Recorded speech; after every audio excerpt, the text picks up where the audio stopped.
Hi, Tom Lydon here in Chicago at the Charles Schwab Impact Conference, and I'm here with Heather Fischer, Tony Davidoff, and Charles Schwab. Congratulations on another great show. Bigger and better. Thank you. So let's talk about ETFs and the huge growth. What are some of the trends that you're seeing, Heather? Well, I think growth is the key one. It's been a phenomenal year. 2017 has so far for ETFs at Schwab. So we are, as of end of Q3, at 380 billion on the platform. So knocking on 400. We're getting close. Wow. And our flows year to date have been 35 billion as of end of Q3, which is a little over twice that of last year. So That's amazing. We're just seeing phenomenal continued growth of ETFs on the and, platform. and a lot of people may not know, but there are more ETF assets in Charles Schwab accounts than any platform in the world, correct? That is right. As far as we know, we haven't hunted every corner of the globe yet, but yes, we are the largest custodian Something of tucked ETF away assets. in China maybe, or something like that. But Remote island. I think you got it. Yeah, I think we do. And also talk about the ETF no transaction fee platform. Yeah, ETF OneSource continues to grow phenomenally as well. That 35 billion in flows that I mentioned, a little over half of it has gone into ETF OneSource, and about a quarter of our firm's AUM is on ETF OneSource or in ETF OneSource assets. So clients just continue to embrace commission-free. Even though we, as a firm, lowered pricing earlier this year, we're still seeing the same proportion of flows go to free, go to commission-free. Yeah. So low cost is good, free is even better, and that continues. Right. And something else that continues, Tony, seems that the buzzword in the ETF business is strategic beta. What are some of the key things that you're seeing in that area? Absolutely, and I think as you and I were talking about last night, the reality is strategic beta is a very broad umbrella.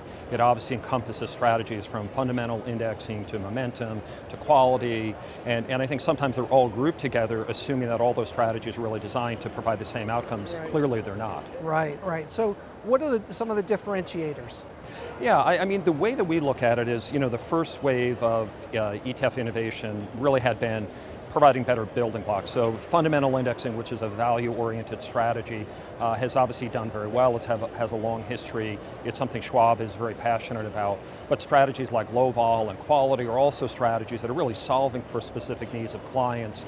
Momentum certainly has become popular recently. And I think the interesting thing as we get into kind of the next wave is really now what you're starting to see is we've given you really nice building blocks, but now firms are starting to put them together in multi-factor strategies. So seeing a lot of proliferation of multi-factor strategies which are combining those factors in the optimal fashion. So is there more choice in smart beta?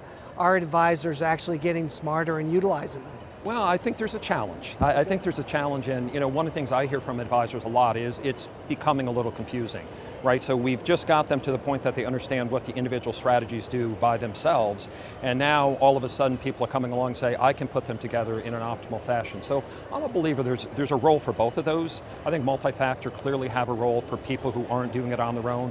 A lot of the folks here at Impact, that's their value proposition, Sure. Building those better portfolios, potentially tweaking them and making tactical calls over time. So it's really good as an industry that we've given a lot of choice, but with choice comes a need for better education, better transparency about how these strategies work and ultimately what they're solving for. And tools, right? So, Tools. More educational tools. And talk briefly about ETF strategy firms. I mean, there are a lot out there that provide, that are on your platform, that provide the ability to select a portfolio made up of ETFs that might fit a certain need for an advisor. Is that right? Absolutely, absolutely. And I think those firms have done really well because what they've done is they've created a value proposition because of the robustness of the ETFs across all strategies.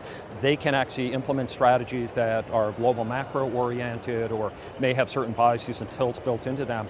And it really helps the RIAs here who may choose that their value proposition is more aligned with financial planning and putting the relationship together, and they can farm out the investment management to somebody else. So there's clearly an opportunity for a lot of people to be successful in this industry, and I think ETFs seem to be at the epicenter of everything that's going on in our industry these days. Well, you folks are leading the charge, and again, congratulations. Look forward to being here next year and hearing more about the growth. So do we. All right, thanks. Thanks, Tom. Thanks, Tom.